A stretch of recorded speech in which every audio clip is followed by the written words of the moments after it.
Feliz día. En la clase de hoy veremos las propiedades eléctricas del corazón y la generación del potencial de acción. La concentración de sodio es 14 veces mayor fuera de la célula que dentro. Pero la de potasio es 35 veces mayor dentro de la célula.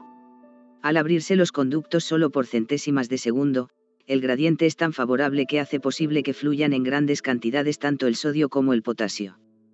Este proceso no requiere energía y debe respetar un gradiente eléctrico, que tiende a que las cargas positivas y negativas sean similares en ambos lados. Los iones pueden atravesar los conductos cuando el gradiente es favorable, y solo durante el tiempo que el conducto esté abierto.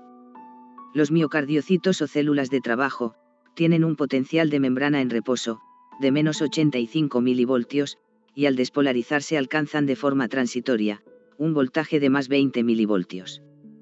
Con la repolarización, la célula recobra su voltaje de membrana en reposo. El estímulo se propaga en todas direcciones, siempre que haya tejido excitable frente a la onda.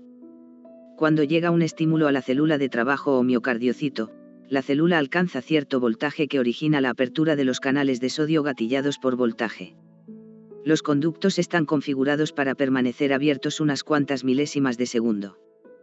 La gran diferencia de concentración a ambos lados de la membrana produce influjo de gran cantidad de sodio, lo que hace que el potencial de membrana en reposo cambie su polaridad de negativo a positivo.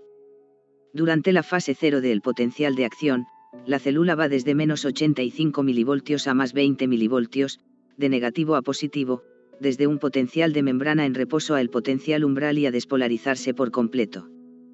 Cuando existe hipoxia, no todos los conductos de sodio están cerrados por completo y la célula no puede alcanzar su estado de reposo. La falta de oxígeno disminuye la producción de ATP y la bomba sodio-potasio ATP-ASA no puede ejercer su función. En la fase 1, se ve una pequeña deflexión negativa, que modifica en grado menor la polaridad, es originada por el inicio de la salida de potasio, que dura mucho más tiempo que la entrada de sodio. Los aniones proteicos liberan potasio ya que tienen mayor afinidad por el sodio que por el potasio. Con el inicio del cambio de voltaje comienza la salida de potasio de la célula. La fase 2 es la meseta del potencial de acción. Es debida a canales lentos de sodio-calcio. Se cierran los canales de sodio activados por voltaje. Fase 3 o periodo de repolarización. Luego de que la célula fuera altamente permeable a iones de sodio, los canales de sodio comienzan a cerrarse y se abren en mayor grado los canales de potasio. La rápida difusión de los iones de potasio al exterior lleva a la célula hacia un potencial negativo.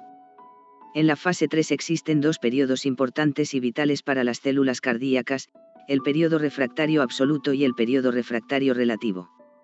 Los iones de potasio continúan su salida de la célula y se pierde la carga positiva gradualmente, pero en pocos milisegundos, se llega de nuevo al potencial negativo cercano a menos 85 milivoltios. En el periodo refractario absoluto, la célula no puede despolarizarse, no importa cuál sea la intensidad del estímulo. Comprende casi la primera mitad de la fase 3.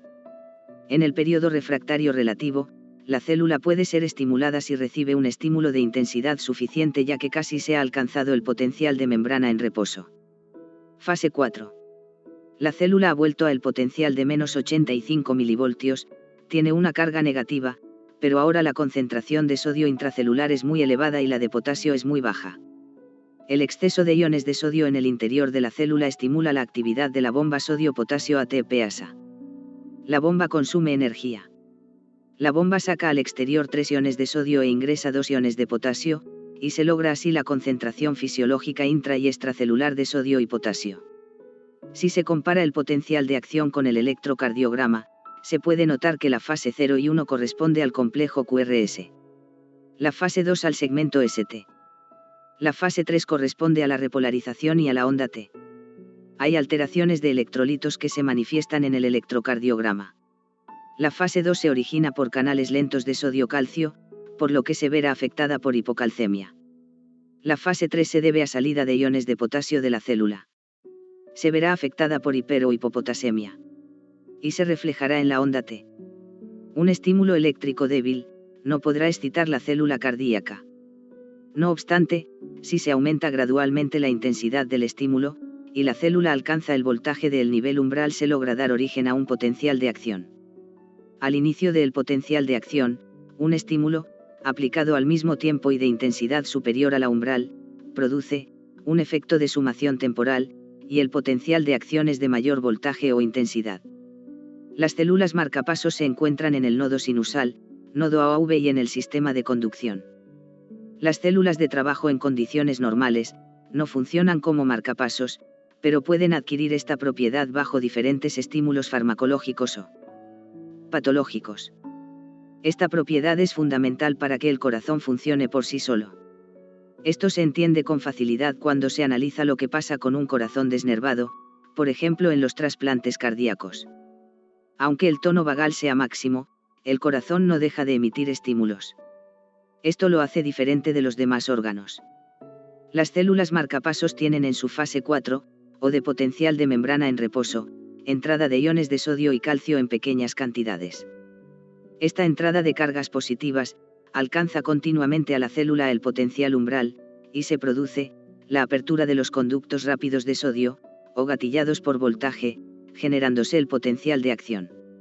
Esto tiene lugar de forma ininterrumpida toda la vida del individuo, unas 100.000 veces al día. En las células marcapasos, el potencial de membrana en reposo es menos negativo que en las células de trabajo. La fase 4 de su potencial de acción no es plana, es inclinada. La fase 2 carece de meseta. Estas células se autodespolarizan. La adrenalina aumenta la frecuencia cardíaca y hace más inclinada la fase 4. La acetilcolina hace menos inclinada la fase 4 y disminuye la frecuencia cardíaca. Hasta ha sido la clase de hoy. Cualquier duda escribir al correo.